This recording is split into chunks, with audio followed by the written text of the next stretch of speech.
Vexthara stood before the massive viewing screen in the council chambers, her crystalline body reflecting the cold blue light. The 12 members of the Galactic Council sat in their respective environmental pods, each representing a different species from across the galaxy. She had done this 43 times before, but somehow this assignment felt different. Observer Vexthara, the council speaker's voice echoed through her translation device. You are being assigned to study the species known as humans. They are currently engaged in warfare with the Zephyrian Empire. Vexthara's internal structure shifted slightly, the equivalent of a nod. She had heard of the Zephyrians. They were machines, artificial beings who consumed entire star systems to fuel their expansion. They had already destroyed 12 civilizations. Most species simply ran when the Zephyrians arrived. What makes humans worth studying? She asked, her voice creating harmonic tones that the translator converted to standard galactic speech. The speaker's tentacles waved dismissively. They are a young species, pre-space civilization that somehow developed faster than light travel. The military analysts believe they will surrender within weeks, but we need confirmation. Your mission is simple: observe, document, report back. Vexthara had observed many species at war. Most followed predictable patterns: fear, panic, desperate attempts at negotiation, then surrender. The young races always thought they could fight beings more advanced than themselves. They were always wrong. Duration of assignment? She asked. 1 solar cycle should be sufficient. Use your standard infiltration protocols. 3 days later, Vexthara activated her biomimetic disguise aboard a human research vessel called the Aurora. The technology was sophisticated, allowing her to appear as any species she chose. For humans, she selected the appearance of a middle-aged female with brown hair and dark eyes. According to her fabricated records, she was Dr. Lisa Kane, a xenobiologist being transferred to the front lines. The transfer to the human warship UES Defiance went smoothly. As she materialized on their transport pad, several humans in uniform waited to greet her. The ship's captain, a tall man with graying hair, stepped forward. Dr. Kane, welcome aboard the Defiance. I'm Captain Jake Morrison. His voice was warm, almost friendly. This surprised Vexthara. Most species became suspicious of outsiders during wartime. Thank you, Captain, she replied, testing her human vocal cords. I'm looking forward to working with your crew. Captain Morrison smiled. We can use all the help we can get. The Zephyrians are unlike anything we've faced before. Having a xenobiologist aboard might give us some insights. As Morrison led her through the ship's corridors, Vexthara observed everything with her enhanced senses. The vessel was crude by galactic standards, but functional. The humans moved with purpose, their faces showing determination rather than fear. This was unusual for a species facing extinction. Your quarters are on Deck 7, Morrison explained as they walked.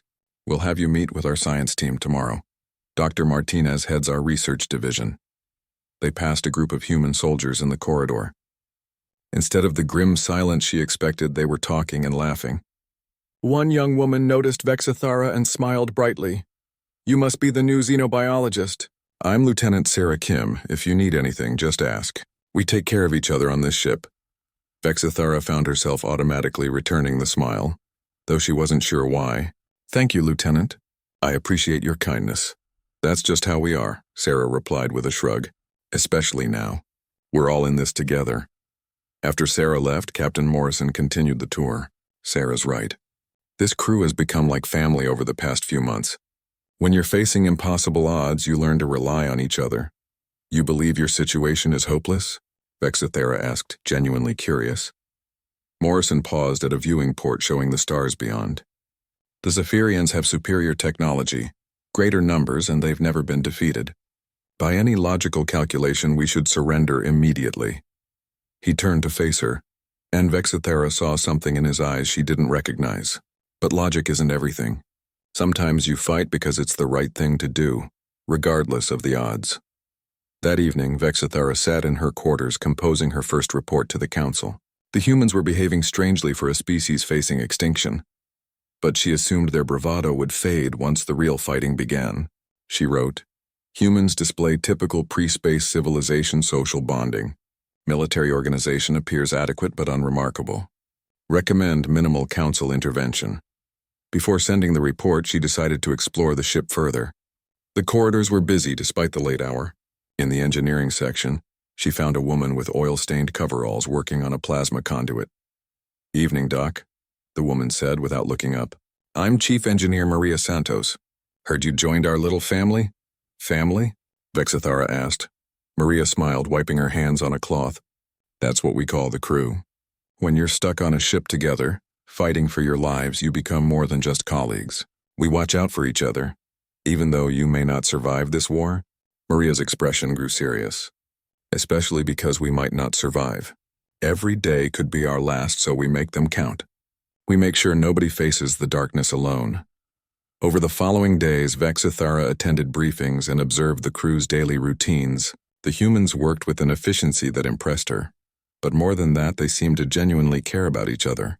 When a young ensign named Peter Collins injured his hand in an accident, half the crew stopped by medical bay to check on him.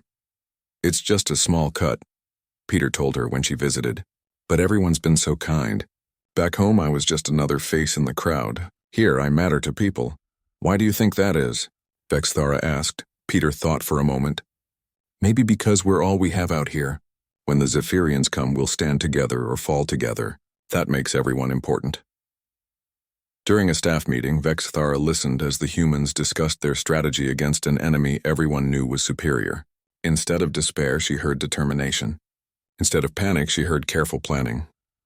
"The Zephyrians think like machines," said Commander Alex Rodriguez. "They calculate odds and minimize losses. That might be their weakness. They don't understand fighting for something bigger than yourself." "What do you mean?" asked Dr. Martinez. "They fight to expand, to consume. We fight to protect. That changes everything." As Vexthara prepared her second report, she found herself hesitating. The humans weren't behaving according to any model she understood. They faced certain death, yet they showed no signs of surrender. They treated strangers like family and spoke of sacrifice as if it were natural. She transmitted a brief message. "Human response patterns deviate from standard models. Continuing observation." Late that night, she stood in the observation deck looking out at the stars. Captain Morrison joined her, holding 2 cups of the human beverage called coffee. "Thought you might like some," he said, offering her a cup. "It's going to be a long war. You still believe you can win?" she asked. Morrison sipped his coffee thoughtfully. "Win? Maybe not in the traditional sense. But there are different kinds of victory, Dr. Kane. Sometimes just standing up to evil is enough. Sometimes the fight itself is what matters." Vexithara looked at this strange human who spoke of fighting hopeless battles, as if they were worth winning. For the first time in 3 centuries of observation, she realized she might not understand the species she was studying at all. The alarm rang through the ship like a death sentence. Vexithara was in the medical bay when the red lights began flashing, and she felt the artificial gravity shift as the Defiance changed course rapidly. Around her, the human crew moved with practiced efficiency, but she could sense the tension in the air. "Dr. Kane, we need you on the bridge." Captain Morrison's voice came through the communication system. "The Zephyrians have arrived at Kepler 442. Vexithara made her way to the bridge, moving carefully as the ship continued its aggressive maneuvers. When she arrived, she saw the main viewing screen displaying a blue-green planet surrounded by agricultural stations. New Eden, the humans called it.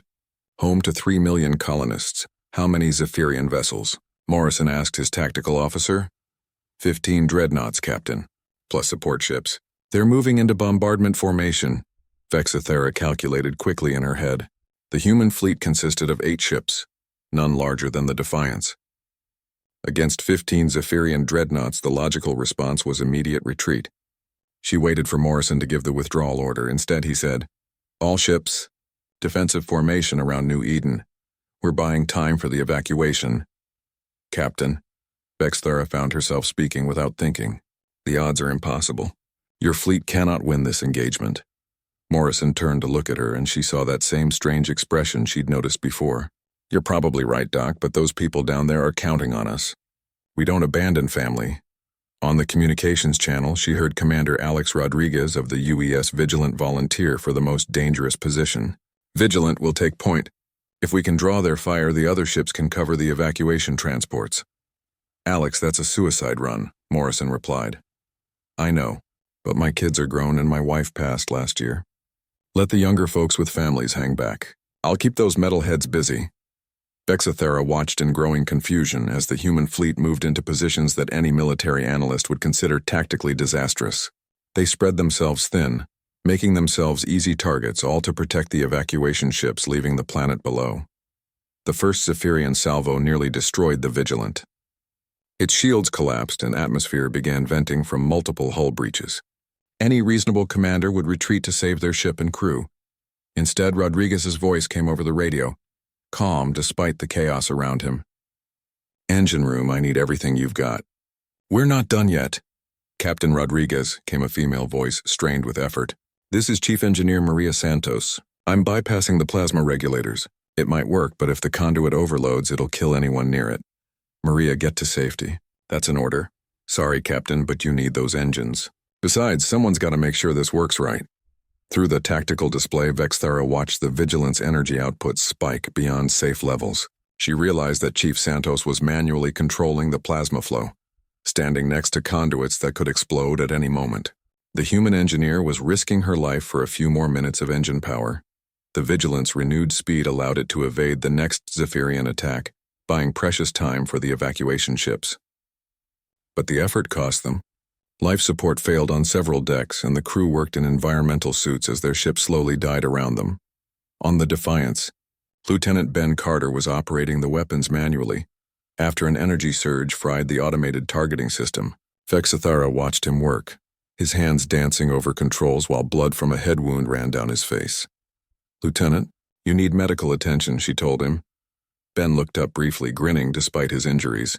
"Doc, my little sister lives on that planet. These metal heads aren't getting past us while I can still pull a trigger." The words hit Vexthera strangely. In all her observations of warfare, she had never heard a soldier express such personal connection to their cause. Most species fought for territory, resources, or survival. This human was fighting for one individual among 3 million. "Tell me about your sister," she said, not understanding why she wanted to know. "Jenny's studying to be a teacher," Ben replied while firing another salvo at the Zephyrian formation. "She wants to work with special needs kids. Says everyone deserves a chance to learn, no matter how different they are." He paused to adjust his targeting. "She wrote me last week about a kid named Tommy who couldn't speak, but she taught him to communicate through pictures." Jenny cried when he drew her a picture of a flower and wrote, "Thank you," underneath. As Ben spoke, Vexthera realized something profound was happening. The humans weren't fighting for abstract concepts like territory or honor. They were fighting for specific individuals, for personal connections, for the right of people like Jenny to keep teaching children like Tommy. The battle continued for 3 hours. Ship after ship took damage that should have forced them to retreat, but the humans kept fighting. When pilot Kate Williams' fighter was crippled by Zephyrian fire, she didn't eject. Instead, she aimed her damaged craft at the sensor array of the nearest dreadnought and accelerated. "Kate, eject." "That's an order," Morrison shouted into his communicator. "Negative, Captain. My bird's finished anyway, and those sensors are coordinating their attack on the evacuation ships. Tell my mom I love her." The explosion took out the Zephyrian dreadnought's primary sensor grid, causing confusion in their formation, just as the last evacuation transport cleared the planet's gravity well. When Sergeant Tim Brooks led a boarding party onto a damaged Zephyrian vessel using improvised magnetic clamps and captured weapons, Vexathara finally understood that she was witnessing something unprecedented. These humans didn't just fight with logic and training. They fought with an emotional intensity that transformed them into something greater than the sum of their capabilities. "Boarding party successful," Brooks reported from inside the enemy ship. "We've reached their computer core. Uploading the virus now." The virus, created by their computer specialists, would spread through the Zephyrian network and disrupt their coordination. It was a desperate plan that required someone to manually install it while surrounded by enemies. "Tim, get out of there," Morrison ordered. "That ship is going to blow once the virus takes hold." "Almost finished, Captain. Just need another minute." "You don't have another minute. Then I guess this is where I make my stand. Tell my folks back home that their boy did something that mattered." The Zephyrian ship exploded in a brilliant flash, taking Brooks and his team with it. But the virus worked. The enemy formation lost cohesion, allowing the human fleet to inflict significant damage before the Zephyrians finally withdrew. In the aftermath, as rescue teams searched for survivors and medics treated the wounded, Vexithara sat in her quarters trying to process what she had witnessed. By every logical analysis, the humans should have been slaughtered. Instead, they had saved 3 million lives and driven off a superior force. But the cost had been enormous. The Vigilant was a total loss, its crew barely escaping in life pods. Rodriguez himself was in critical condition in medical bay. Kate Williams was dead. Tim Brooks and his boarding party were gone. Dozens of other crew members across the fleet had been killed or wounded. Yet when she walked through the corridors of the Defiance, she didn't see despair. The surviving crew members were already planning their next move, caring for their wounded, and mourning their dead in a way that somehow transformed grief into determination. She found Ben Carter in the engineering section, his head bandaged but still working. "How's your sister?" she asked. He smiled sadly. "Safe." Jenny sent a message thanking the fleet for saving them. "She's organizing care packages for the wounded." His expression grew serious. Kate Williams died so Jenny could keep teaching kids like Tommy. Tim Brooks died so 3 million people could wake up tomorrow. That means something, Doc. That means everything. When Vexithara transmitted her report to the council that night, her crystalline structure trembled slightly as she composed the words. Human response patterns deviate significantly from predicted models. They demonstrate unprecedented willingness to sacrifice for others. Recommend continued observation. But even as she sent the report, she knew her words couldn't capture what she had really witnessed. The humans hadn't just fought a battle. They had shown her something she had never seen in 43 previous observations. A species that considered the lives of others more important than their own survival. For the first time in her 3 centuries of existence, Vexithara found herself hoping the humans would somehow find a way to win their impossible war. 3 months had passed since the battle at New Eden, and Vexithara found herself changing in ways she didn't understand. What had started as clinical observation had become something else entirely. She no longer sat apart during mealtimes, instead joining engineer Danny Price and his friends at their usual table, in the mess hall. Danny was a quiet man from a place called Nebraska who maintained the ship's weapon systems, with gentle hands, and told stories about growing corn on his family's farm. Tonight he was teaching Vexithara a human card game called poker, while discussing the probability calculations behind jump drive navigation. "The thing about farming," Danny said as he dealt the cards, "is that you plant seeds knowing you might not live to see the full harvest. But you do it anyway, because someone will benefit from your work." "That seems inefficient," Vexithara replied, studying her cards. "Why not focus on immediate returns?" Danny smiled in that patient way humans had when explaining something they considered obvious. "Because the best things take time to grow, Doc. Like trust, friendship, hope. You can't rush those." At the next table, Navigation Officer Amy Foster was calculating their next jump coordinates, while simultaneously playing chess with Communications Officer Steve Harper. Amy had started teaching Vexithara human games and customs, claiming it was important for ship morale. "Your move," Steve, Amy said without looking up from her navigation calculations. "How do you do that?" Vexithara asked. "Calculate hyperspace coordinates while playing chess?" Amy grinned. "Practice. Plus, chess is just another kind of navigation. You're trying to get from where you are to where you want to be while your opponent tries to stop you. Like this war," Steve observed, moving his knight. "Exactly like this war," Amy agreed. "Except the stakes are higher and the rules keep changing." The casual way they discussed their deadly situation while maintaining normal activities continued to puzzle Vexithara. In her experience, species at war became consumed by fear and aggression. These humans seemed to carry their mortality lightly, as if death were just another variable in their calculations. Her confusion deepened when the call came. Red alert sirens echoed through the ship as Captain Morrison's voice filled the corridors. "All hands to battle stations. Zephyrian fleet detected at Titan Station. We're moving to intercept." Titan Station was humanity's primary fuel depot in this sector. If it fell, the human fleet would be stranded without supplies, easy targets for Zephyrian hunting parties. But the intelligence reports showed 15 enemy dreadnoughts against the 5 human ships that could reach the station in time. As Vexithara made her way to the bridge, she encountered crew members moving with that same calm efficiency she'd observed before, but this time was different. This time she recognized individual faces, knew their stories. understood their personal stakes in the coming battle. She passed Medical Officer Dr. Rachel Quinn checking her supplies. Rachel had joined the fleet after her husband was killed in the first Zephyrian attack on Earth's outer colonies. She fought now to ensure no other families would suffer the same loss. In the elevator, she rode with computer specialist Ryan Bell, a young man barely out of training who had volunteered for this mission because his grandfather had been a soldier in humanity's ancient wars. Ryan carried an old-fashioned pocket watch that had belonged to his grandfather, checking it compulsively before every battle. Time is what we're really fighting for, Ryan had told her once. Time for children to grow up, for lovers to grow old together, for dreamers to make their dreams real. On the bridge, Captain Morrison was reviewing the tactical situation with his senior staff. The odds were worse than at New Eden. This time there were no evacuation ships to protect, no civilians to save. This was pure military necessity against impossible numbers. Options? Morrison asked his tactical officer. Limited, sir. We could attempt to delay them until reinforcements arrive, but the nearest fleet is 6 hours away. At best, we might buy 2 hours before they overwhelm our position. And if we withdraw, Titan Station falls in 30 minutes. Without those fuel reserves, our entire defensive line collapses. Morrison studied the tactical display for a long moment. When he spoke, his voice was steady and calm. All ships prepare for Operation Longshot.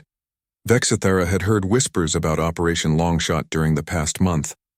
It was Captain Morrison's plan for dealing with overwhelming odds. She had assumed it was some clever tactical maneuver, but as the details emerged during the briefing, she realized it was something far more dangerous. We're going to punch through their formation and take out their command ship, Morrison explained. Each vessel will target a specific section of their fleet, drawing fire away from the others. It's going to require precise timing and absolute commitment. Commander Rodriguez, recovered from his injuries at New Eden, spoke from his new ship, the UES Resilient.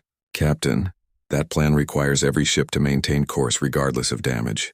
We're talking about a suicide run. I know, Alex, that's why I'm asking for volunteers only. Anyone who wants to withdraw can do so without prejudice. Vexithera waited for the inevitable requests for reassignment. In her experience, when faced with certain death, even brave species would produce some individuals who chose survival over duty. Instead, every ship in the small fleet immediately signaled their acceptance. Not a single human requested withdrawal. Well then, Morrison said with what Vexithera was learning to recognize as typical human understatement, let's go save some lives. The battle began with the human fleet accelerating directly toward the Zephyrian formation. It was tactically insane. Instead of using hit-and-run tactics to minimize losses, they were deliberately engaging at close range where the enemy's superior firepower would be most effective. But as Vexithera watched the engagement unfold, she began to understand the deeper strategy. The humans weren't trying to win through superior tactics or technology. They were betting everything on the Zephyrians' inability to comprehend their willingness to sacrifice themselves.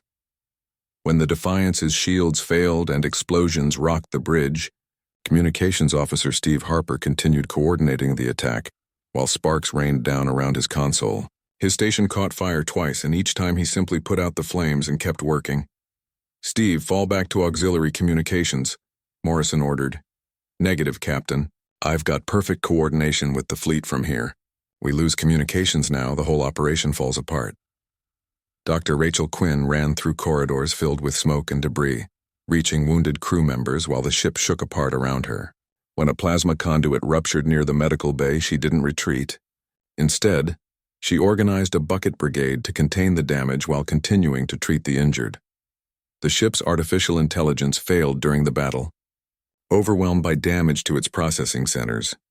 Ryan Bell took over targeting calculations manually, working with nothing but a handheld calculator and his knowledge of physics while enemy fire concentrated on their position. Ryan, the computer core is gone, Morrison called out. We're flying blind. Not anymore, Captain, Ryan replied, his fingers flying over his calculations.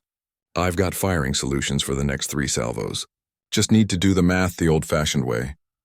But it was the smaller moments that broke something fundamental in Vexithera's understanding of what it meant to be sentient. When young Ensign Kelly Davis was killed by debris from an enemy hit, the crew didn't just mark her as a casualty. They spoke of her dreams of becoming a teacher like Ben Carter's sister Jenny. They remembered her terrible cooking and her habit of humming while she worked. They carried her memory forward like a sacred flame. Kelly wanted to teach music to deaf children, Danny Price said as he worked to repair damaged weapon systems. She learned sign language just so she could share songs with kids who couldn't hear them. She told me last week that music isn't about sound, added Amy Foster while manually calculating their course corrections. It's about the patterns that connect us all, the rhythm that makes us human. As the battle raged around them, Vexithera found herself doing something unprecedented in her 3 centuries of observation. When engineer Matt Johnson became trapped in a flooding compartment, she didn't simply document the event. She joined the rescue effort, using her enhanced strength to move debris while human crew members worked to breach the sealed door. "Why are you helping?" Matt asked when they finally pulled him free. The question stopped Vexithera cold. Why was she helping? According to her mission parameters, she should remain detached, objective, clinical. But as she looked at Matt's grateful face, she realized she couldn't explain her actions in terms her own species would understand. "Because you matter," she heard herself say. When the ship's food replicators failed during the battle, she contributed her emergency rations without being asked. When the water recycling system was damaged, she volunteered for repair duty despite having no technical training.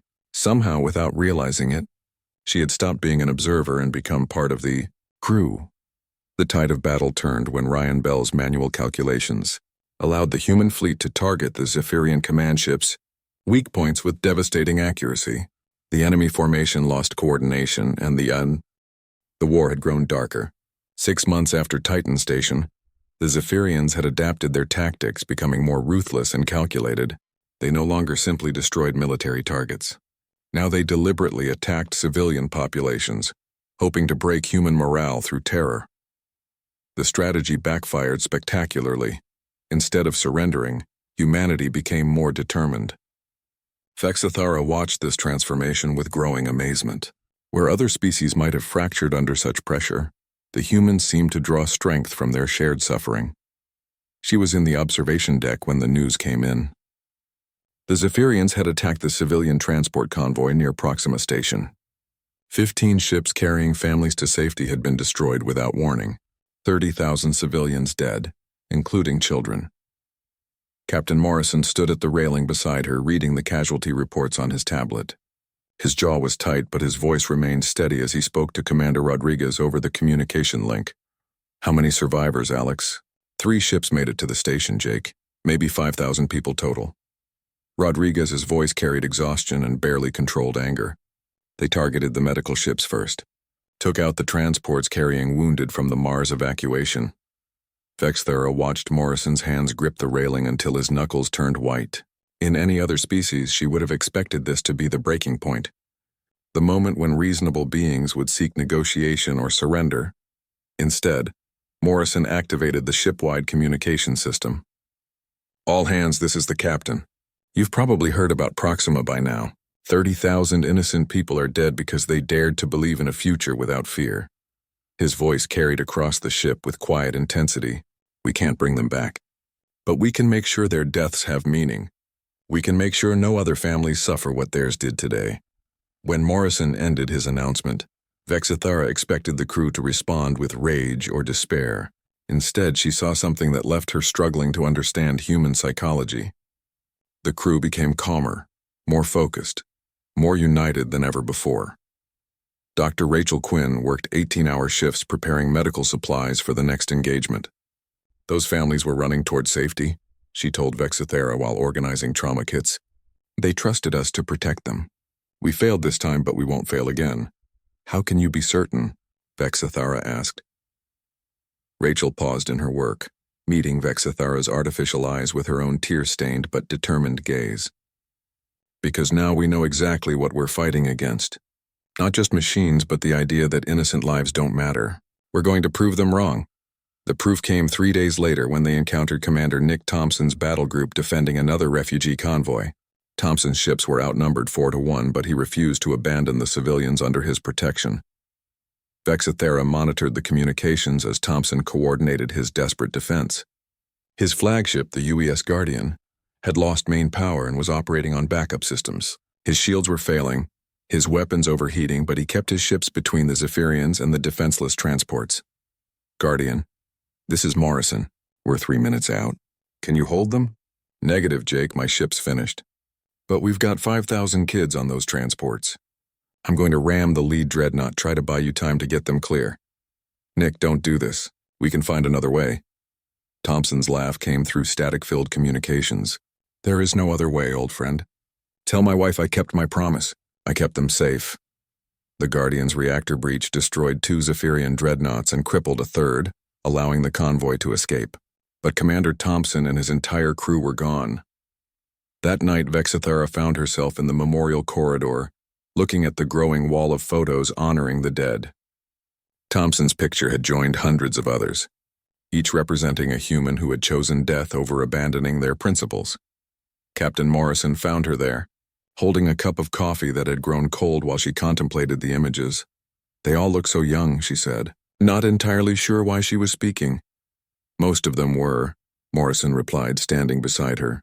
Kelly was only 22. Thompson had just turned 40. They should have had decades of life ahead of them. Do you ever wonder if it's worth it? Vexithara asked. All this death and suffering for a war you probably can't win? Morrison considered her question seriously before answering. Every day. But then I think about what happens if we stop fighting. Not just to us, but to every other species the Zephyrians will encounter. Someone has to stand up and say this far, no further. If not us, then who? The conversation was interrupted by an emergency alert. Long-range sensors had detected a massive Zephyrian fleet moving toward Luna Colony, humanity's first settlement beyond Earth. Intelligence estimated over 50 dreadnoughts, the largest force the machines had ever assembled. Within hours, every available human ship was racing toward Luna. The response wasn't coordinated by military command or government decree. It was spontaneous, driven by the simple understanding that Luna Colony contained 2 million people who needed protection. When they arrived, Vexithara saw something that would haunt her for the rest of her existence. The Zephyrian fleet wasn't just attacking military installations. They were systematically destroying everything that made Luna Colony livable. Atmospheric processors, water recycling plants, food production facilities, schools, hospitals. Captain Ashley Martinez of the UES Endeavour led her battle group directly into the center of the enemy formation. All ships concentrate fire on the bombardment vessels. Don't let them finish their work. Martinez's sacrifice allowed other ships to evacuate civilians from the surface, but the battle was hopeless from the beginning. The human fleet was simply too small to protect everything. Vexithara was stationed in a medical facility on Luna's surface when the Zephyrian ground forces broke through the defensive perimeter. She found herself trapped with Dr. Brian Mitchell and a dozen wounded civilians who couldn't be evacuated. Dr. Mitchell was the chief medical officer at Luna Colony, a man in his 50s who had devoted his life to healing. He had gentle hands and kind eyes, and Vexithara had watched him work miracles with patients who should have died from their injuries. When the Zephyrian war machines smashed through the medical facility's doors, Vexithara expected Dr. Mitchell to attempt surrender. Surely machines could be reasoned with. Surely they would recognize the universal symbol of medical neutrality. Instead, the machines opened fire immediately on the defenseless wounded. Dr. Mitchell stepped between the attackers and his patients. This man who had never fired a weapon in anger picked up a plasma rifle from a fallen guard and stood his ground. You want them? You go through me, he said quietly. The lead Zephyrian machine paused, its optical sensors analyzing this unexpected resistance. When it spoke, its voice was a mechanical approximation of speech. You cannot prevent our objective. Stand aside and survive. No, Dr. Mitchell replied with simple finality. The machines cut him down with focused fire, but not before Vexithara saw something in his eyes that her species had no word for. Not hatred or anger, but absolute refusal to abandon those under his protection.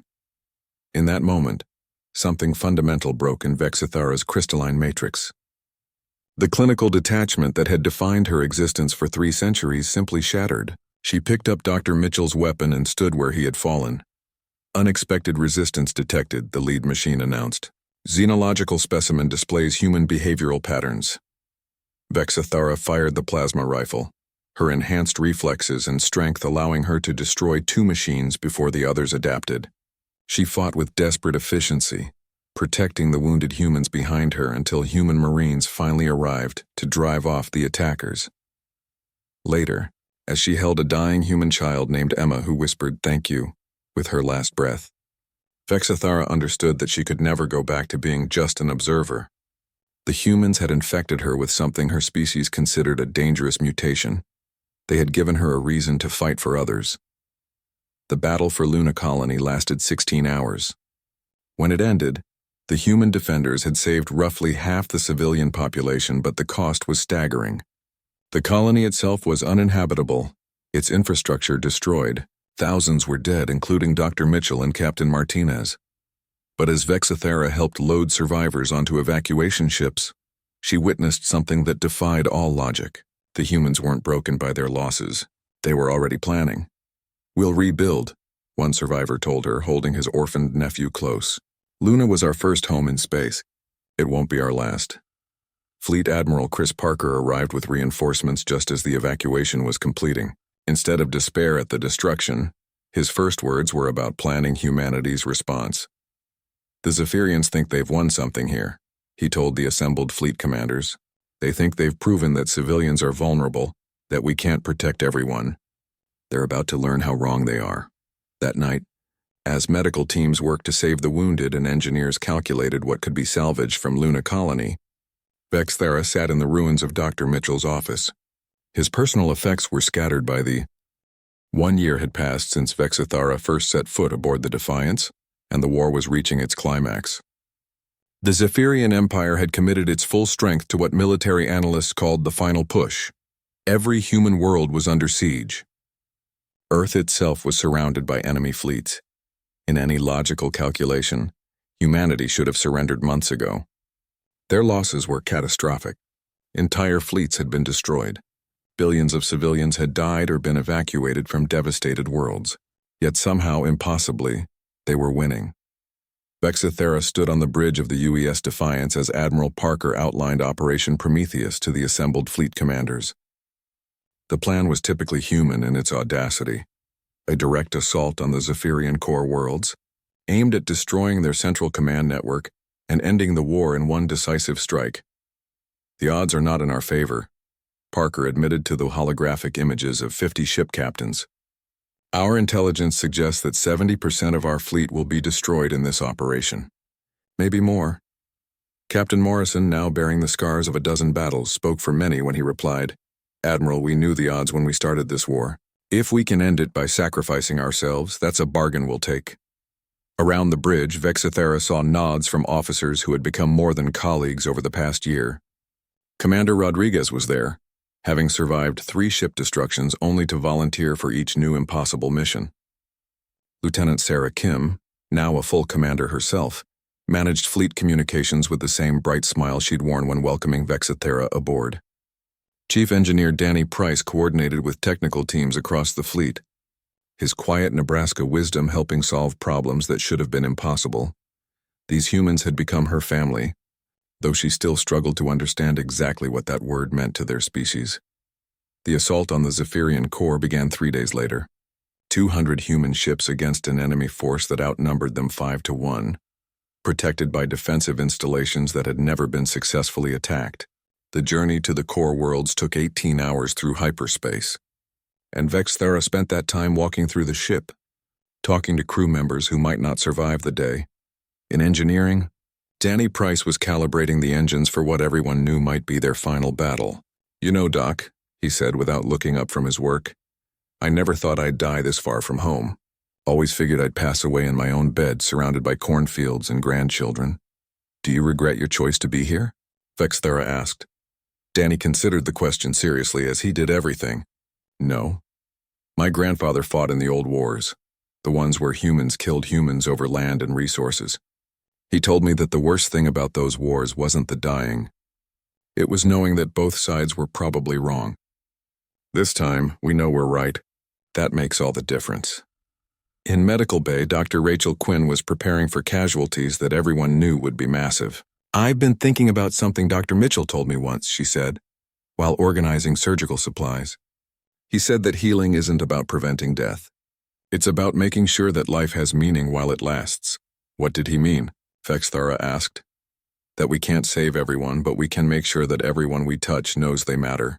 That their pain is seen, their fears are understood, their hopes are valued. Rachel smiled sadly. Brian died making sure those wounded civilians knew they weren't abandoned. He gave them that gift even when he couldn't give them their lives. The final conversation that changed everything happened in the observation deck with Captain Morrison. They stood together looking out at the stars, just as they had on Vexthara's first night aboard the ship. But now the view was different. Ahead of them lay the Zephyrian core worlds, glowing with the artificial light of machine civilization. Jake, Vexthara said, using his first name for the first time, I need to tell you something. I'm not human. Morrison turned to look at her and she saw surprise but not shock in his expression. I wondered about that. Some of your mannerisms, the way you process information. You're the council observer, aren't you? You knew, I suspected. But it doesn't matter, Lisa. Whatever you were when you arrived, you're one of us now. I've seen you risk your life for this crew more times than I can count. Vexthara felt her internal structure shift with something she was learning to recognize as emotion. My species sent me to observe and report on human military capabilities. They wanted to know if you were worth allying with, or if you posed a threat to galactic order. And what will you tell them? That they're asking the wrong questions. The issue isn't whether humans are strong enough to be allies or dangerous enough to be enemies. The issue is whether the galaxy is ready for what humanity represents. Morrison waited for her to explain. Hope, she continued, not just the belief that things can get better, but the willingness to sacrifice everything to make them better. Not just for yourselves, but for beings you've never met, on worlds you'll never see. My species values logic and efficiency, but you've shown me something more powerful than either. What's that? The courage to care about tomorrow more than today. To plant seeds you'll never see grow into trees. The conversation was interrupted by the tactical alarm. They had arrived at the Zephyrian core system, and the enemy was waiting. The battle that followed lasted 14 hours and cost humanity half its remaining fleet. Ship after ship was destroyed as they fought their way through layer after layer of defenses. The UES Endeavor, commanded by Captain Martinez's successor, rammed a Zephyrian station to clear the path forward. The UES Guardian, rebuilt and renamed after Thompson's sacrifice, used its dying breath to take out 3 enemy dreadnoughts. But the humans kept coming. For every ship they lost, they inflicted damage that the machines couldn't calculate or predict. Human pilots flew damaged fighters into enemy weapons platforms. Engineers overloaded reactors to create massive explosions. Marines boarded enemy vessels with improvised weapons and demolished them from within. The Defiance itself suffered critical damage during the final assault. With main power failing and life support systems breaking down, Captain Morrison gave the order that every crew member had been expecting. All hands, prepare for final offensive action. We're going to punch through to their command center and deliver our gift personally. The gift was a computer virus designed by humanity's best programmers, a weapon that would spread through the Zephyrian network and force their machines to experience something they had never felt before. Doubt. Not just about tactical decisions, but about the fundamental purpose of their existence. As the Defiance accelerated toward the Zephyrian command station, Vexthara found herself working alongside the human crew with perfect coordination. She helped Ryan Bell maintain targeting computers when their systems failed. She assisted Commander Rodriguez in coordinating with other ships. She carried wounded crew members to safety when enemy fire breached their hull. Lisa, Captain Morrison called to her as they approached the final target. You don't have to do this. You could transmit back to your ship, report to your council. This isn't your war. Vexthara looked around the bridge at faces she had come to love. Danny Price injured but still keeping the engines running. Sarah Kim, coordinating communications while blood ran down her face. Rachel Quinn, treating wounded officers while refusing to leave her post. Ryan Bell calculating their final approach with the same pocket watch his grandfather had carried into battle. Yes, it is, she replied. This is everyone's war. The Zephyrians don't just want to conquer territory. They want to prove that caring about others is a weakness, that survival is the only value that matters. If they win here, they'll carry that message to every corner of the galaxy. The Defiance's final attack succeeded.